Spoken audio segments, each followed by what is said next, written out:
इस वक्त की बड़ी खबर बता दें, चुनाव आयोग से मिला टीएमसी का प्रतिनिधिमंडल। चुनाव आयोग के हाथ खून से रंगे डेरेक ओब्रायन की तरफ से ये बयान सामने आया है। हमने 5 सवाल रखे, हमें एक भी सवाल का जवाब नहीं मिला। एसआईआर को लेकर टीएमसी ने मुद्दा उठाया है।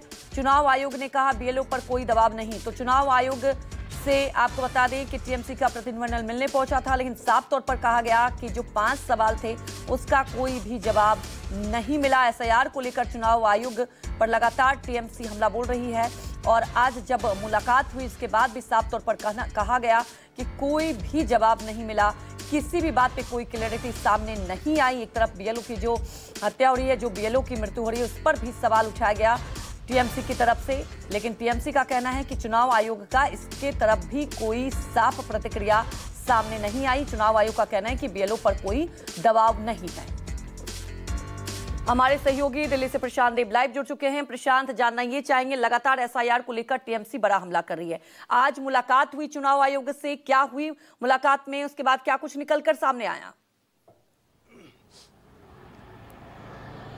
देखिए, 2 घंटे बैठक चली है। 10 सांसद थे राज्यसभा लोकसभा के मिला के। डेरेक ओब्रायन उसको लीड कर रहे थे। तो जो इनकी 2 घंटे बातचीत चली, उसके बाद जब प्रेस कॉन्फ्रेंस में डेरेक ओब्रायन, महुआ मोइत्रा ने बात बताई कि 5 ऐसे सवाल उनसे पूछे गए जो सब एसआईआर से जुड़े हुए थे सॉरी, जिसका कोई जवाब उनको नहीं मिला, ऐसा उनका आरोप है।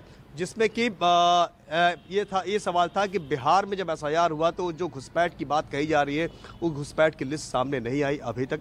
दूसरा कि एसआईआर के नाम पे जो ये रोहिंग्या और बर्मा से आए लोग, यानी कि जो घुसपैठिए की बात हो रही है, तो सिर्फ बंगाल में ही क्यों, वो तो कई स्टेटों में ऐसा है, तो वहाँ क्यों नहीं हो रहा है, आसाम में क्यों नहीं हो रहा है।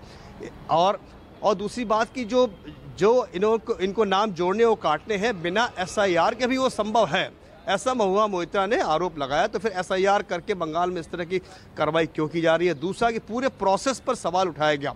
हालांकि डेरेक ओब्रायन ने यह बात भी कही अलग से कि हम एसआईआर के विरोध में नहीं है, बल्कि एसआईआर की प्रक्रिया पे विरोध में है जो अनियोजित तरीके से चल रही है। इस तरह के आरोप उन्होंने लगाया। हालांकि जब इंडिविजुअली उनसे बात करने की कोशिश की तो सांसदों ने प्रेस से बात नहीं की, प्रेस कॉन्फ्रेंस की और उसके बाद वो वहाँ से चले गए। 2 घंटे बातचीत चली और सवाल जवाब का सिलसिला जारी रहा। हालांकि दूसरी तरफ से चुनाव आयोग का कहना है कि बीएलओ पे कोई ऐसा दबाव नहीं है। 40 बीएलओ की मौत हुई है, इसकी भी एक लिस्ट यहाँ पे दी गई है। तो अब सवाल उठता है कि